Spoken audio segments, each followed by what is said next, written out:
Hey guys, and welcome to Money Talks News, the podcast. We're the only podcast that makes you richer one day at a time. I'm your host, Stacey Johnson. With me is producer, friend, and colleague, Aaron Freeman. Hey, Aaron. Hey, Stacey. It's been a long ride, right? It's been how long have we worked together? Since 2012. No way. Yeah. I thought it was going to be like 7 years. Nope. 12 years? Way longer. No, it I'm feels like tired forever. of you, man. I'm just tired of you. I know. It's time to just end it. And we hang out together on the weekends, too. Yeah. See you this weekend. Yep.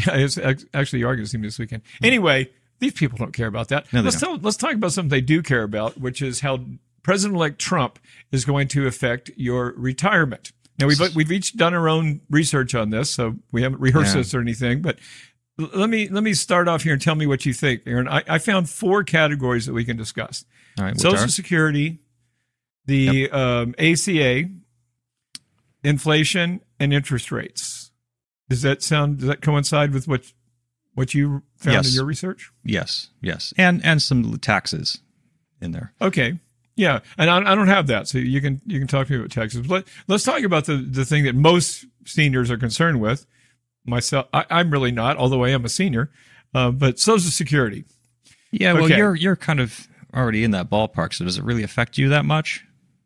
Oh, no, I don't think they can do anything to me. I'm 69 years old, for those of you who don't know. So, I mean, I'm going to be taking Social Security when I turn 70 because that you have no choice, basically. I mean, you're wasting money if you don't. So I'm going to be taking it this year. But I don't think anything that they could do to Social Security would affect those of us who are this close to getting it. Is that what you were asking? Yeah. Because, I mean, your age group, I don't know if they're freaking out or not, but I mean, I think it's relatively safe for your age group and up. And for my age group, I mean, I'm worried. And we're sitting here going, well, is it going to be there for us? You know, are these decisions that they're making going to mess everything up? You're the worry place. How old are you? I think, yeah, we're Generation X. I'm 50, so I think we're in that very nail-biting arena. Yeah, I would think so. And, you know, Kim, who also podcasts with me and works with us, he's in his 30s, I think. So, you know, I'd be really worried then. Yeah. But again, I told Kim last time we did a podcast together, I know that things are really difficult for you, and I know that it's scary for you, Aaron, but I want you to take comfort in the fact that it isn't scary for me. that I'm going to be fine. That gives me solace. I'm so happy it's going to be fine for you. So now, let's talk about how Trump could affect Social Security. Now, he said, I've got a quote in front of me. Oh, this is the GOP platform.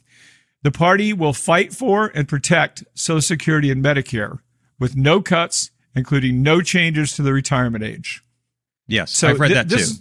Okay. So one thing to get out of the way, because, you know, there's a lot of stuff out there where people are saying, oh, he's going to cut Social Security. Right, and that's directly from the RNC platform.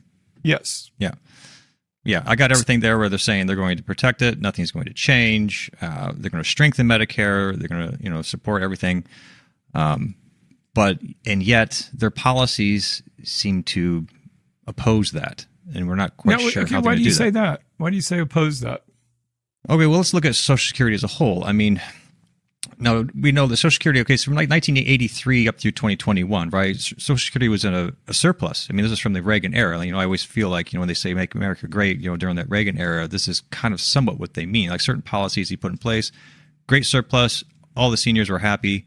Now, since 2021, we've kind of borrowed against that quite a bit, you know. Now, a lot of people think that, you know, this bipartisan borrowing or spending, which is not really truly spending, is going to completely liquidate Social Security. But that's not true. I mean, Social Security is always replenished by interest rates that the government pays into the system. So, something's going to happen by 2034, right? Benefits will have to be reduced. And this has nothing to do with Trump. That was going to happen anyway. It's going to happen anyway. Yeah. And people will worry about insolvency.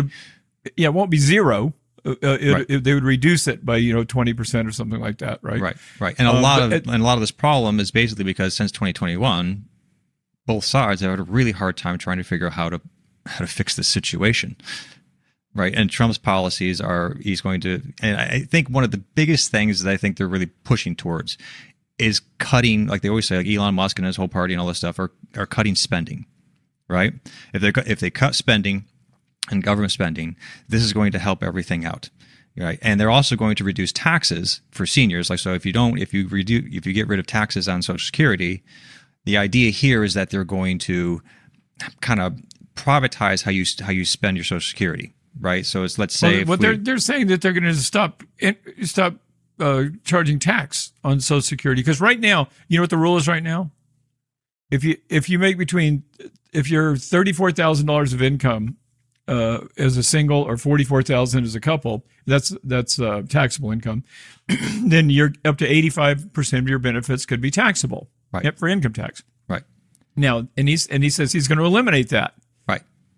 Which only affects about 40% of Social Security taxpayers.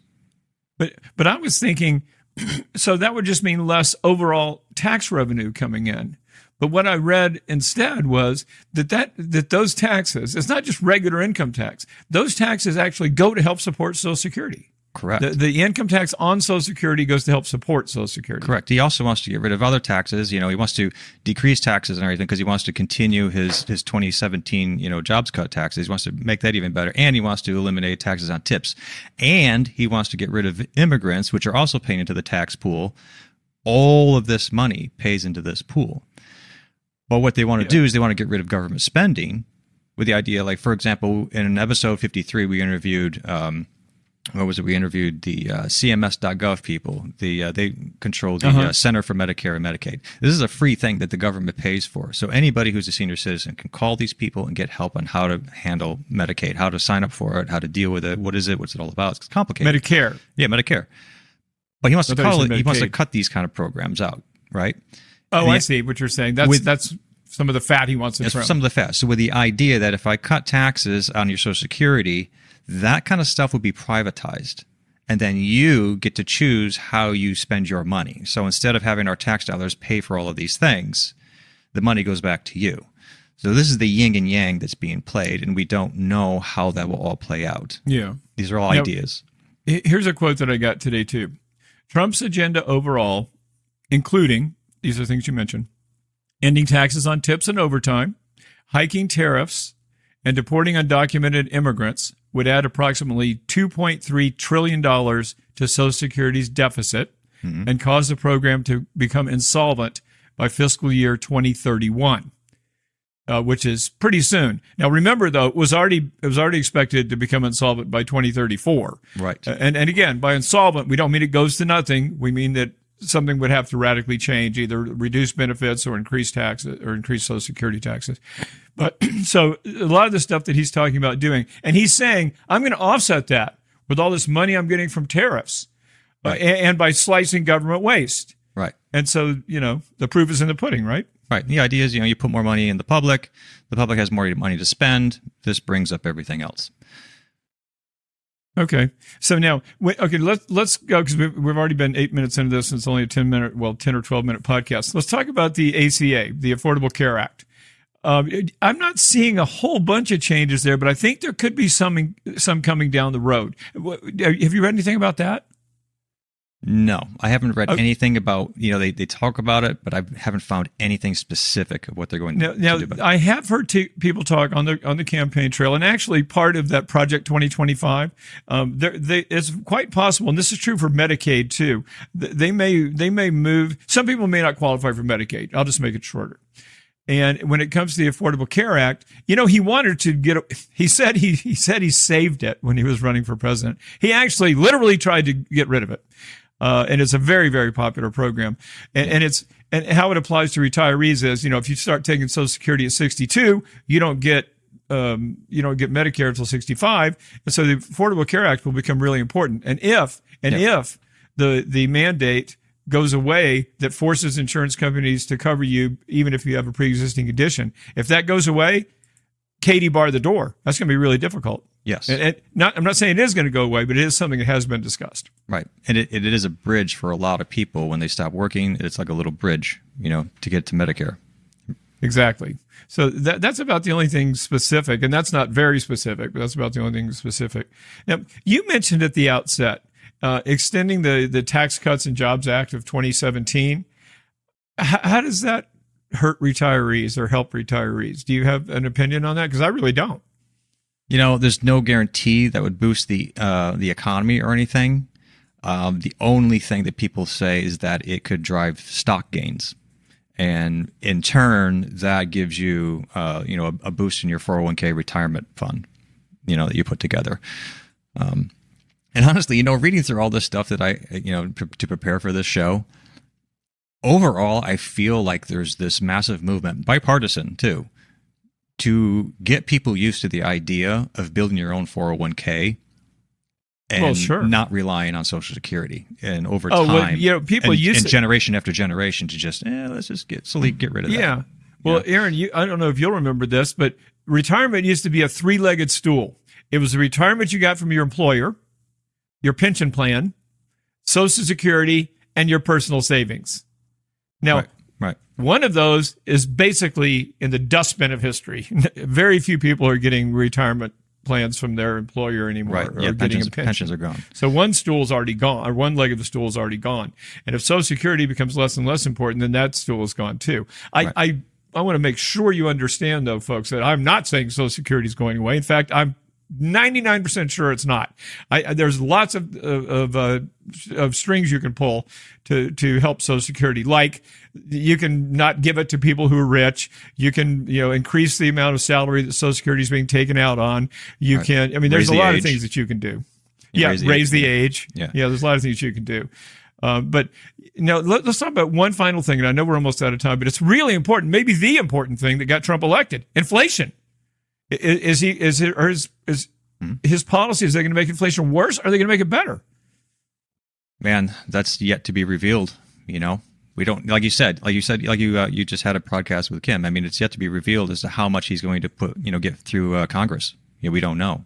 Yeah, there is no question. Well, at least not in my mind. I guess there's a question on everything, but in my mind, if you put 60% tariffs on China and you put 20% tariffs on every other country in the world, you will have higher prices in the United States. Period.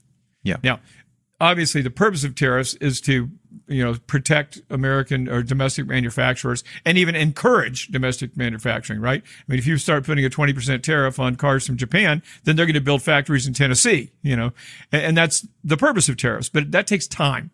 So I think tariffs could raise prices, and that is not good for seniors. Right. But again, as I said in my podcast with Kim, threatening a tariff and creating a tariff are two different things. He may just be threatening 60% tariffs on China to get more favorable treatment for American companies. Right. And if that's true, that's great. But if he actually slaps on a tariff like that, right, I think it's going to be very inflationary. Now, there is one more thing that he talked about, and it's kind of an important thing. You see it trickled around through the RNC and everything, and I don't know why they're putting importance on it, because I couldn't find out why. I don't know if maybe you know this, you can answer this, but he's putting an importance on home care.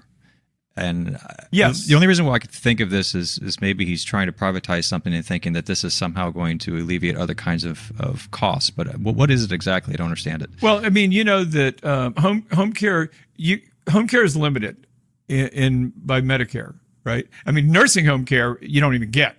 Right. So, and especially if you're in a Medicare Advantage plan like I am, home care may not be part of that service. Depends on which one it is, but he and to his credit, he wants to have insurance pay for people's home care, and that also lowers costs for hospitals too and nursing homes. Right. So, I mean, and I think that's a good thing. How you pay for it, I don't know the answer to that. Right, and this is basically for long-term care, and he's got provisions there. He wants to help out the caregivers themselves.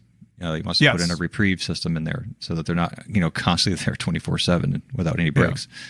Yeah. And another thing too, before we leave, interest rates are really important to retirees. In fact, I was saying to Kim on the podcast you referred to, higher interest rates suck for you when you're trying to buy a house and you're trying to finance a car, but they're awesome for me. My house is paid for, my car's paid for, and I get in my retirement money is in treasury bonds and bank accounts. So higher interest rates are great for me. And higher interest rates are good for lots of retirees because a lot of them are in the position I'm in. Right. But higher interest rates also can stymie the economy, cause the deficit to swell, blah, blah, blah. They're not really good for the economy, right. And also hurt stocks for that matter too. But interest rates could also be part of this whole tariff thing and the ballooning deficit. I mean, when you're lowering taxes and you ain't bringing in additional revenue, and his gamble is Musk is going to slash government spending and these tariffs are going to bring a flood of money into the United States to offset the lack of income tax. I personally don't see that happening, but it is possible. Right.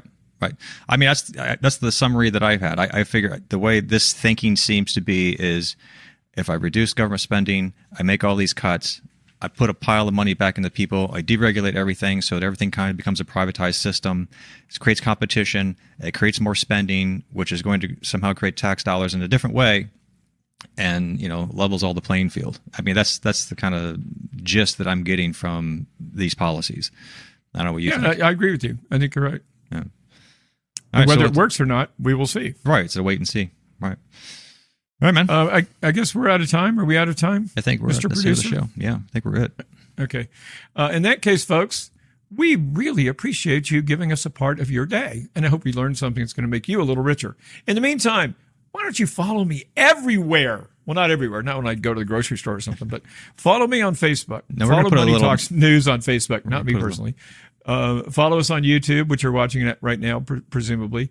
We have an Instagram account. What else do we have? Every single thing, right? Yeah, the main point, we're going to point you guys to YouTube. I mean, this entire video podcast is on YouTube.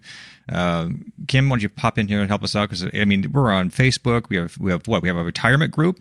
We have a retirement group on Facebook. That's amazing. It's Thank a you. nice group of people in there that love talking to each other and helping each other out through what they're thinking, how they're doing. Some people are living in different countries and all kinds of things. We didn't touch on that, but that's another issue in this whole thing is about people living overseas and stuff with his changes. But that's a whole nother topic. Little senior moment for me. We're doing a podcast on retirement, and I forget to remind people we have a retirement group. Yeah, there you go. We've got about 4,000 people in it, so come and join us. I'm on there all the time, answering questions, talking to people. So definitely join that. And you can get the Money Talks newsletter. And let us not spend more time promoting our website than we spent actually doing the podcast.